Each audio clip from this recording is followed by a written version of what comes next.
MP Anwarul Azim হত্যার তদন্তে নেপাল যাচ্ছে ডিবির ৩ সদস্যের দল। শাহজালাল আন্তর্জাতিক বিমানবন্দরে বিস্তারিত জানাচ্ছেন ডিবি প্রধান হারুনুর রশিদ। সরাসরি চলে যাচ্ছে সেখানে।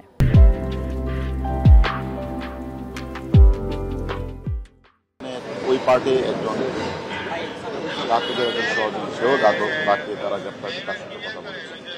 আমাদের পার্টিও ৩-৪ জন গ্রেপ্তার আছে, তাদের সাথে আমরা কথা বলেছি। আমরা কথা বলে যেটা বুঝতে পেরেছি, এর আগেও আমরা শুনেছি যে ইদানিং বাংলাদেশের অনেক সন্ত্রাসী তারা এখন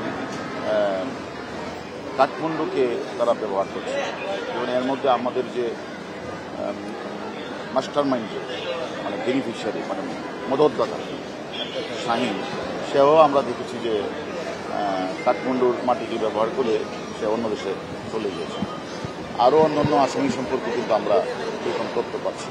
এছাড়া আগেও অনেক শিশু সন্ত্রাসীকে আমরা দেখেছি তারা ওইখানে থাকে। আসলে আমরা যখন কলকাতা পুলিশের সাথে যে আমাদের যে ইন্টারাকশন হয়েছে, ভালো সম্পর্ক স্থাপন হয়েছে, আমরা তদন্তের কাজেই মূলত আমরা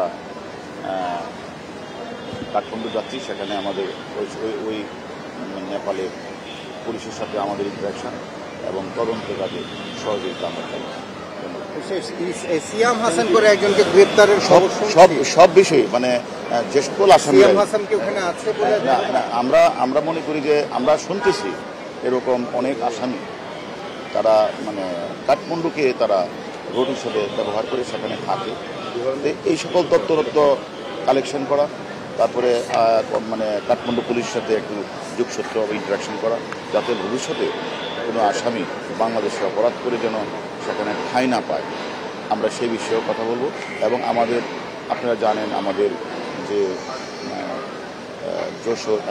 ঝিনাইদহের মাননীয় সদস্য, ওনার হত্যাকাণ্ডে কয়েকজন আসামি তারা কাঠমান্ডু থেকে তারা কেউ চলে গেছে, কেউ থাকতে পারে, সেই বিশ্বাসে আসলে আমরা তদন্তের কাজে যাচ্ছি।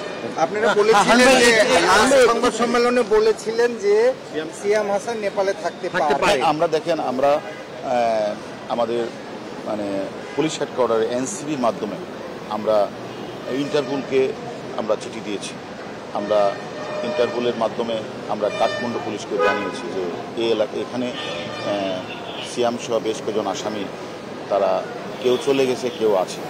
এই বিষয়গুলি তাদেরকে আমরা অবহিত করেছি, এবং তারা যদি থাকে তাহলে তাদেরকে যেন তারা গ্রেপ্তার করে, এটা আমরা তাদেরকে অনুরোধ করেছি।